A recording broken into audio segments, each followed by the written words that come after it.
مشكلة دلك كتاجن ويوت أنا بريمن كأد بدلك وخرديا وح لحد قبل تمر الدين وكردستان تاي حقيقة يقبلي وتدوم مقالة أو آية marka laga hadlayo grade-ka magaalooyinka toddoba magaalo inuu leenahay oo eeya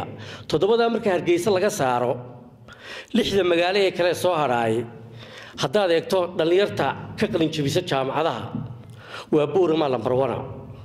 waxa ka qalin jabiyay sanadka u dambeysay haddaan idin soo qaato 620 jaamacadda Camuuda iyo in ka badan 200 oo jaamacadda Eelaa waa 800 bay ku dhowdahay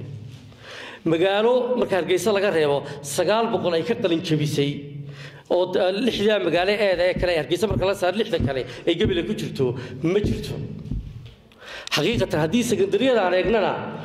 1200 in ka badan baa ka qalin jabisay gobolka Awdal lixda shanta gobol ee kale iyo gabilay marka lagu daro Hargeysa marka laga raabo shanta kale meel ay 1200 oo secondary ka qalin jabisay ma jirto arday inta leeg baa sanadka soo socda Juunna kunba jaamacadaha ka baxaya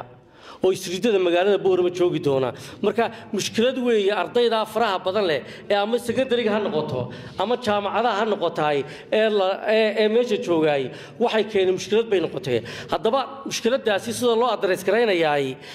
ninba waxba ku micneenaya kuwa annaga naga mid qurba joog ee qaar kamida ayaa waxay caruurta ku soo akhriyaan ay $100 soo raaciyaan qurba joog oo dhan maaha qaar kamida ayaa $100 waxa soo raaciyaan in waxoogii ay nolol fiican ku noolaan lahaayeen oo reehebel ay ka qaateen xaqiiqatan taasi sal iyo raad ma laha mushkiladda meesha taalaay waa mid u taala qaranku hadii tabashada ama waxa maanta taalaay anigu raygaan qabo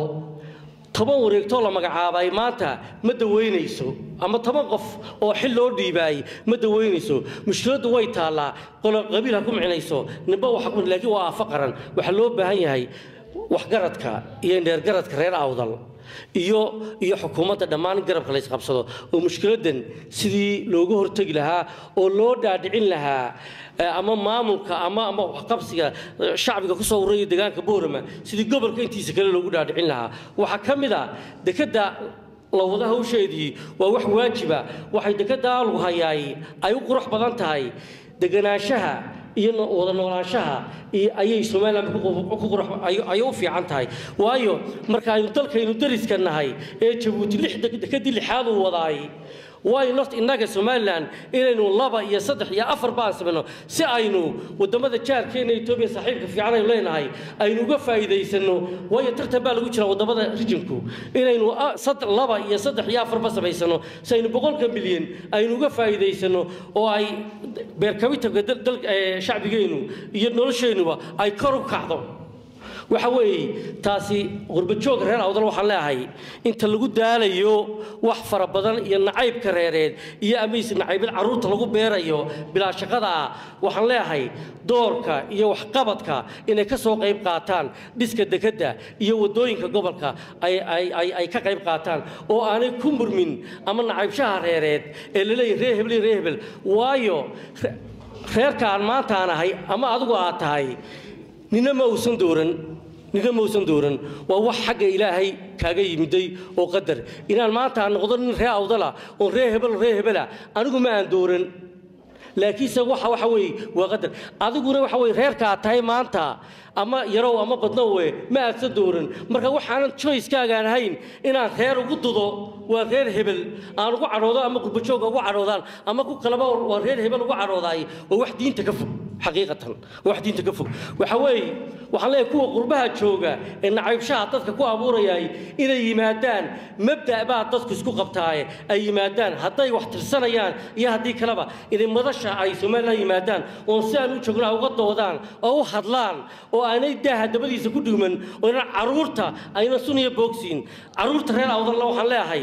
dalkan wadal aanu dhisanay oo aan wax ku leenahay wuxuu jiraa maanta halkan ku bilaamay 32 sanadood buu marayaa 8 sano ugu horeeyay oo baanu ka yara maqnayn oo Cabdiraxmaan Cali naga jiray oo kaliya laakiin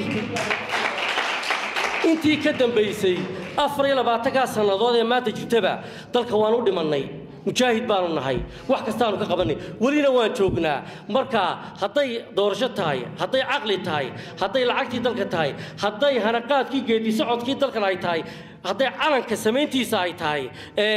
maanta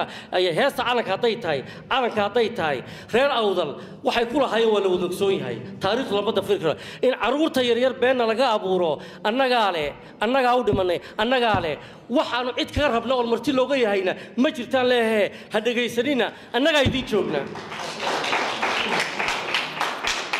yes qabyo badan dalka way taallaa oo waad ogeydeen shalay dalku halkuu kaana qaaday oo 2000 xukuumadda markay timiday miisaaniyadeedii koowaad ee ugu nimidnay 40 milyan bay ahayd maanta oo 4 habeen dabadeed sanadka cusub bilaamayayna waa 180 milyan miisaaniyadda dawladda dhexe tii aan ugu nimidnayna waxay ahayd 40 milyan gaabka halka waad garan karaysaan waxa weeye 400% bay kor u kacday 400% ay kor u kacday marka xaqiiqda waa la arkayaa duruufta dalku maraya isla iyadoo dadaalka xukuumadda kulmiye ay inta ay samaysay haddana qabyada taala ayaa ka badan waayo dal uguba oo dhismayaan nahay waxaan ku soo gunaanadayaa in saxaafaddu ay dalka inta laga qabtay ay arkayso waxay ku oranayaan markay wax kala waayaan dadka intooda badan way fiicayin inta xun ee beer ku socodka ee naxliga iyo heydriska iyo kala kaxaynta ummadda ku hawlani waxay yiraahdeen darbi baa la dhisayaa ma wax la siiyaa adee arsaaqda ilaahay baa ku haya dalka inta joogta xukuumaddana way dhisaysaa adeer qaar baa ragga qaarkood oo magacyo leh oo aan magacadoodooda aan rabin halka ka sheego ayaa ku oranaya daaro qurux badan baa la dhisay ee maxaa adeer waxa weeye madaaro jiirka iyo balaayada ay gasheen naxliya foolxumo ayaa ku kursanay waa wada fulful baa leeho cadarka iyo udgoonka ayay ka xanaaqaan ilaahay waxaan leenahay kuwaana inuu garashada iyo udgoonka iyo dalku halku marayo inuu ilaahay waa dadkeenii inuu ilaahay noo soo duceeyo inuu ilaahay garashada iyo caqliga iyo wadan uu garansiiyo oo wax qabadka xukuumadda iyo dadka maanta jahligu ku habsaday ee la dagaalanka jahligaana ku jirnaay inuu ilaahay iyagana garansiiyo oo sideenoo kale ka yeelo wax qabadka iyo rayga fiican iyo caqliga fiican tusaay u duceeya